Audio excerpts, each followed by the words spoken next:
Welcome back. In this video, we're going to talk about vector-valued equations for lines in R3. Remember that we converted a scalar equation for a line in R2 into a vector equation that was given by R of t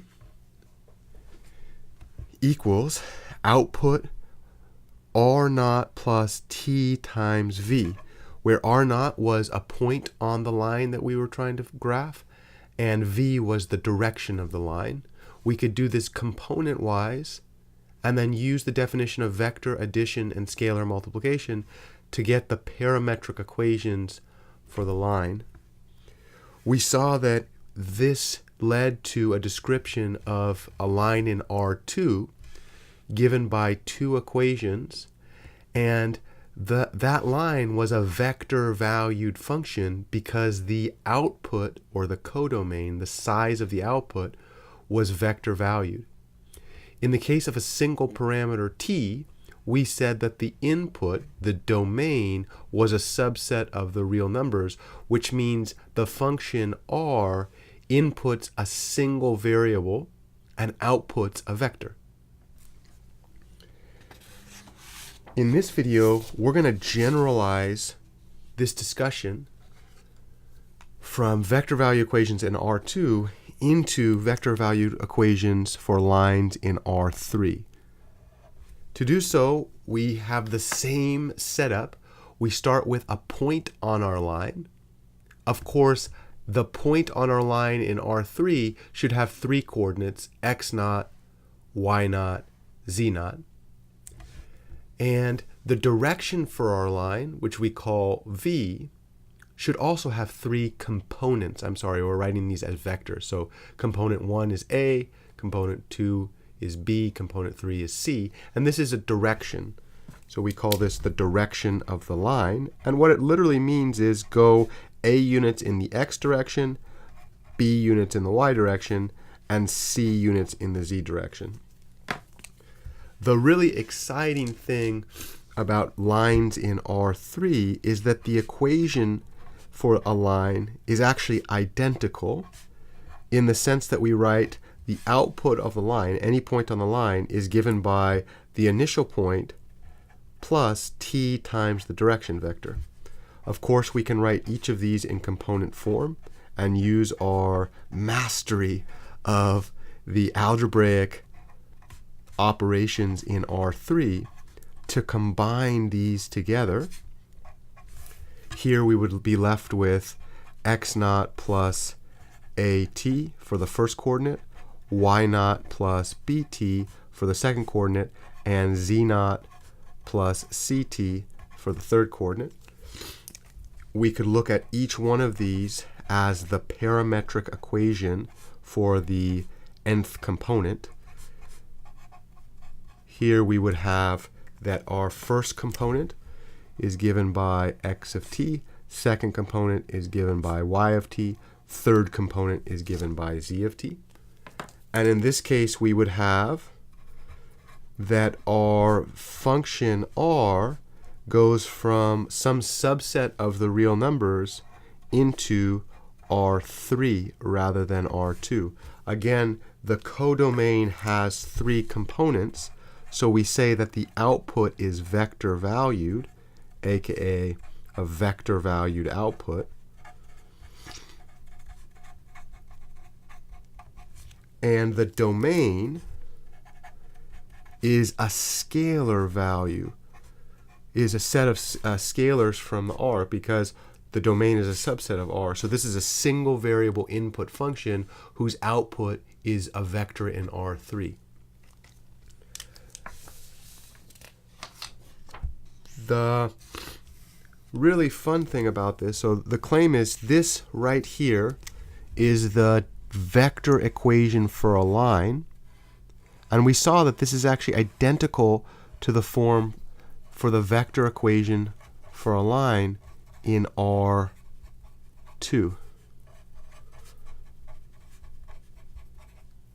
The only difference is that this is now of size 3 and this is of size 3.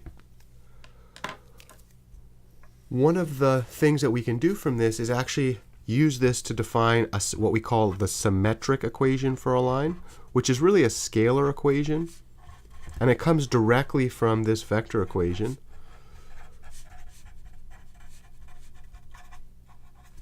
If we set each of the components, so if we said x was equal to x naught plus at, so that's equation 1, we would say y is equal to y naught plus bt, which would be equation 2, and we would claim that z is equal to z naught plus ct. What's really interesting is each of these equations has the parameter t. So if we solve for t in each one of these equations, we see that the first equation would produce t is equal to x minus x naught divided by a.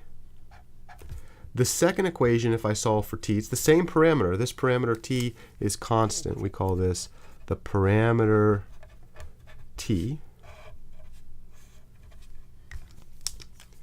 This would be y minus y naught divided by b, and then finally we would have z minus z naught divided by c. And notice this now is a set of 3 equations, scalar equations, and this is what we call the symmetric equation for a line in R3, where the a, b, and c are the directions of the lines, x naught, y naught, z naught are specific points, and then x, y, and z are a general point on the line.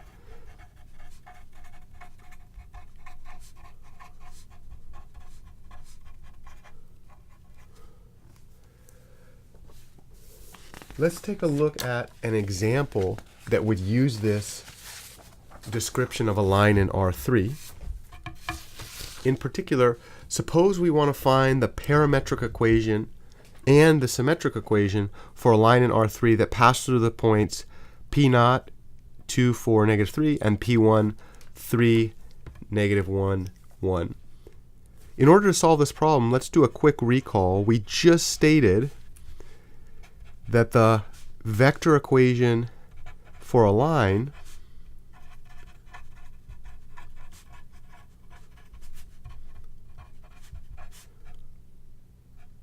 R3 was given by r of t equal to some point on the line plus t, the parameter, times a direction of the line. So we're going to do a quick side note here because we need to define a point and a direction. Every line vector equation has a point on the line and a direction of the line.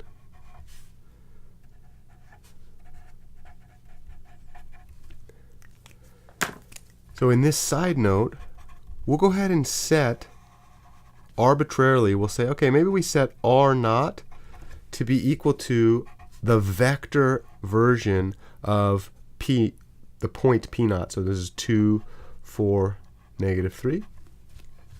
And then we'll say that the direction of the line is the vector that goes from p0 to p1. We could have equally said that it was the vector going from p1 to p0, since we're going to take all scalar multiples. Doesn't really matter which, but this direction then is given by 3 minus 2. Here we would go negative 1 minus 4. And then finally this is negative 1 plus 3. And this becomes 1, negative 5, 2. So when we look at this equation for our line, we would say, okay, this first point is 2, 4, negative 3. We could have also chosen the coordinates for P1 equally. Doesn't matter which, and we'll show that that actually works out. And then this is t times 1, negative 5, 2, if my math is correct there. Let's see, 1, negative 5, 2. This should be a positive, so that's actually ridiculous. Of course, when I said that this was a positive 1, then this too must be a positive 1, which means this is actually the number 4, not the number 2. All right. So then when we look at the vector equation of the line, we have something like 2 plus t. That's the first coordinate. The second coordinate would be 4 minus 5t. And the third component, is negative 3 plus 4t. This would be x of t, y of t, z of t.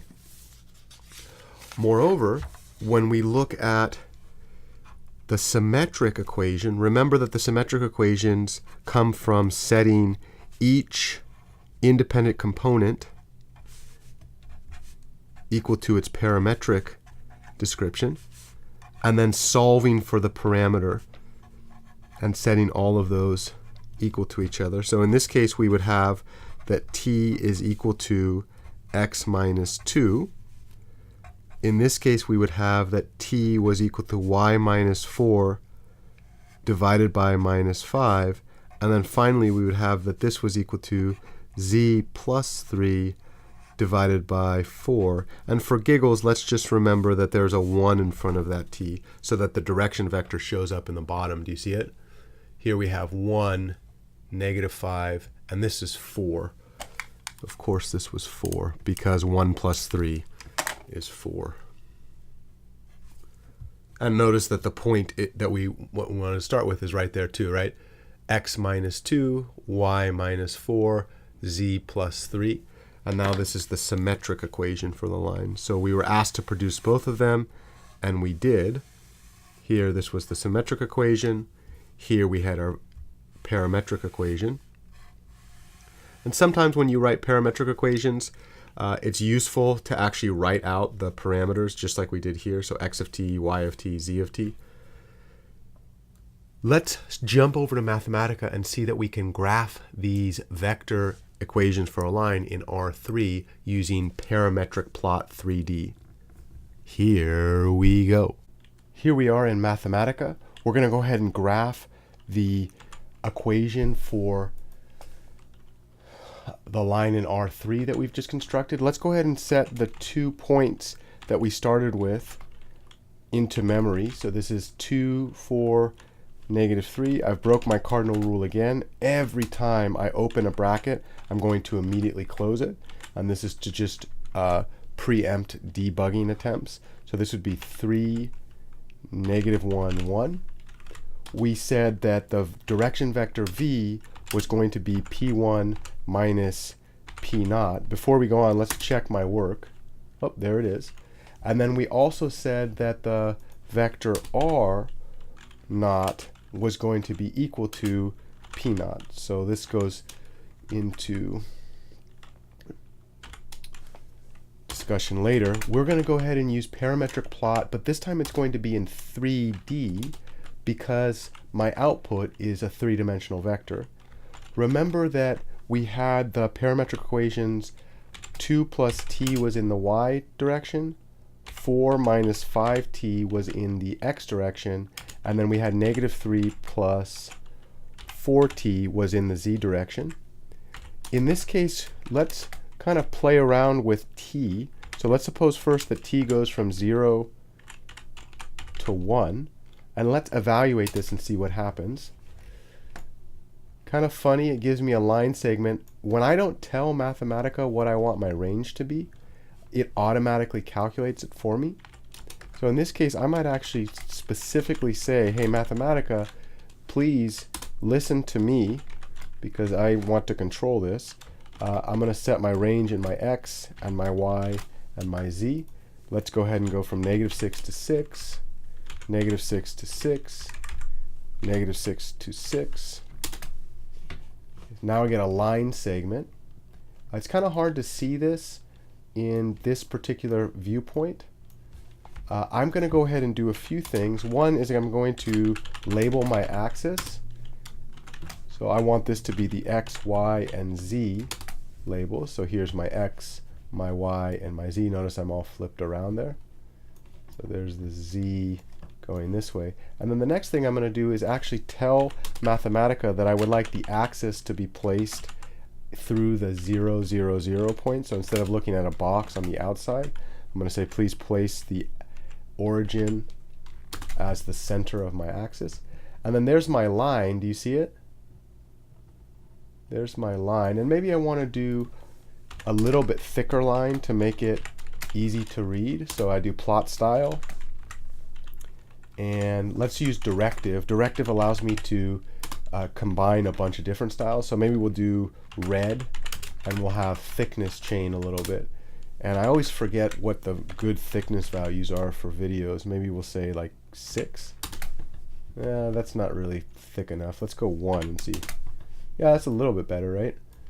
So there's the vector equation of a line. And then let's go ahead and combine this with the points. Let's see where the points are on this particular curve. And we'll do that by using the show command as always, because show allows me to combine graphics together. Here we go graphics 3D this time. And we open and close brackets. We'll go ahead and control the point size. I believe we've been going to about 0.02. And then we'll do our point. Let's graph the point P0.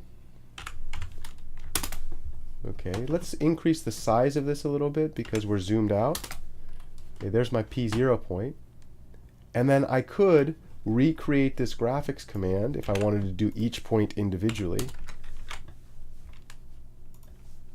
I just copy and paste, and there's my second point.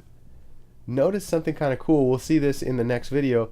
If my t runs from 0 to 1, my line goes between point P0 and P1. So it's the segment that connects the two. And I could kind of play around this. Let's go negative 0.5. Oh, it extends slightly past the initial point P0. And if we go, let's say 1.5, it will extend slightly past the terminal point, P1. We could, of course, increase all of these, let's say to 16, just to zoom out a little bit. Okay, kind of hard to see that. And the moment I do that, I can start to play with my t values in my range. So this gives me a line there. What's really fun about this line is I can see that it is in the exact same direction as my vector v. Let's go ahead and graph the vector v on the same axis where the initial point of v is the origin. So in order to graph this, I'm going to go ahead and just copy my graphics. This time I'm not going to do point because I'm not trying to graph a point. I'm trying to graph an arrow, which is the equivalent of a vector. Inside, I need to tell the Mathematica program, inside the arrow, I need brackets. I'm going to say, okay, the initial point of my arrow is O, and the end point of my arrow is V. Ooh, way too thick. Look at that. How fun. So let's go like that. Okay, do you see that? That arrow is in the same direction. The red line is shifted down. Let's pretend that I wanted to control my image size. So here I can do image size, and perhaps I want to say it's large. So this changes the size of my image, makes it a little easier to see. See it? So there's my arrow, there's my line. And what's fun about this, of course, is that you have a lot of control. You could, for example, change the initial point to have 0. Oh. And it would change the graph, right? Of course, the parametric equations would have to change in that case. But it gives you kind of a sense of how this works. In the next video, we'll talk about line segments. See you there.